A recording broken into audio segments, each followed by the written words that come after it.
CA पे तो बहस हुआ नहीं ना, वो बात पास हो गया उसके बाद। पास कैसे हो गया? पार्लियामेंट में पूरी बहस करी हमने। तो अगर 400 सीट आते तो क्या वो फुल लाइसेंस हो जाता है कि आपके हिसाब से कि जनता ने कहा कि हमने आपको 400 सीट दी है, अब आप जो भी देखिए देश हित में समझे वो देखिए करते जाइए। ऐसे लाइसेंस जिन्होंने उपयोग करे, हमने तो कभी नहीं करे। इंदिरा गांधी ने एक बार लाइसेंस का दुरुपयोग किया था और फिर स्वयं चुनाव हार गई थी। अगर आप 400 लेकर आते हैं तो फिर तो कुछ और ही हो सकता है, इन द सेंस कि प्रियम्बल तक आप बदल सकते हैं। जब जवाहरलाल नेहरू जी की पूर्ण बहुमत होती थी, इंदिरा जी की होती थी, राजीव गांधी को 400 सीट मिल गई, तो उस वक्त सब उचित था।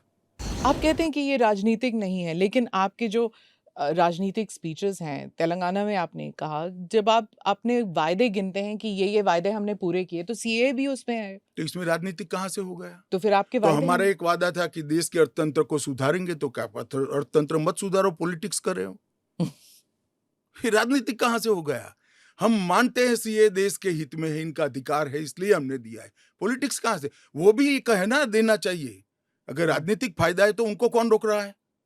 पर सीए पे तो बहस हुआ नहीं ना, वो बात पास हो गया उसके बाद। पास कैसे हो गया? पार्लियामेंट में पूरी बहस करी हमने। तो अगर 400 सीट आते तो क्या वो फुल लाइसेंस हो जाता है कि आपके हिसाब से कि जनता ने कहा कि हमने आपको 400 सीट दी है, अब आप जो भी देखिए देश हित में समझे वो देखिए करते जाइए। ऐसे लाइसेंस जिन्होंने उपयोग करे, हमने तो कभी नहीं करे। हमने तो जनता ने जब जब आशीर्वाद दिया, बड़ी जिम्मेदारी के साथ देश चलाया, चाहे अटल जी हो चाहे नरेंद्र भाई। हम्म। इंदिरा गांधी ने एक बार लाइसेंस का दुरुपयोग किया था और फिर स्वयं चुनाव हार गई थी। तो इसका भी मैकेनिज्म पड़ा है ना। जो लाइसेंस का दुरुपयोग करेगा उसका भी मैकेनिज्म है। हमारे 5 साल के बाद पब्लिक के सामने जाना है, यहां समाप्त नहीं हो जाता है। ये आप कह रहे हैं, लेकिन जैसे फॉरेन मीडिया को अगर आप देखें, वो कह रहे हैं कि एक के बाद एक जो आपने किया है, चाहे ट्रिपल तलाक हो, 370 हो, सीएए एक हो। सेकंड, फॉरेन मीडिया को पूछे उनके देश में ट्रिपल तलाक है क्या? नहीं है। उनके देश में मुस्लिम पर्सनल लॉ है क्या? उनके देश में एक भी स्टेट में 370 जैसा प्रोविजन है क्या? फिर हमारे में हिंदू लॉ भी तो है, सक्सेशन लॉ है। इसका नाम हिंदू लॉ है, वो देश का नागरिक कानून ही है। फिर मैं उसी सवाल पे आती हूँ, चाहे सीए हो, यूसीसी हो, या यूसीसी नहीं, सीए हो, या फिर 370 हो, ट्रिपल तलाक हो, ये सब आपकी मेजॉरिटी की वजह से ये सब स्मूथली हो गया। अगर आप 400 लेकर आते हैं तो फिर तो कुछ और ही हो सकता है, इन द सेंस कि प्रियम्बल तक आप बदल सकते हैं, सोशलिज्म हटा देंगे, देखिए सेक्युलरिज्म हटा हमारे देंगे। संविधान की रचना करते वक्त ये सारी चीजें बहुत सोच समझकर बनाई गई हैं। तो मुझे बताइए कि जब जवाहरलाल नेहरू जी की पूर्ण बहुमत होती थी, इंदिरा जी की होती थी, राजीव गांधी को 400 सीट मिल गई, तो उस वक्त सब उचित था?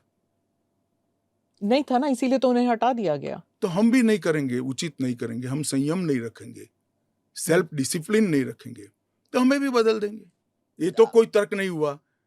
देखिए नरेंद्र मोदी के पास, इस देश के प्रधानमंत्री के पास 10 साल का ए ग्रेड पास्ट रिकॉर्ड है और 25 साल का प्लानिंग है।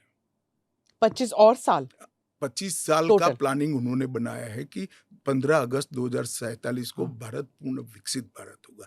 और उन्होंने पहली बार सरकार की मदद से नहीं, देश के 130 करोड़ लोगों को आह्वान लेकर संकल्प करा है कि सभी लोग जुटे, और ये 25 साल भारत को महान बनाने के 25 साल है। और मुझे बड़ा गर्व है कि मेरे नेता के आह्वान पर पूरा देश आज इस संकल्प से संकल्पित होकर अमृत काल के लिए तैयार होकर खड़ा है।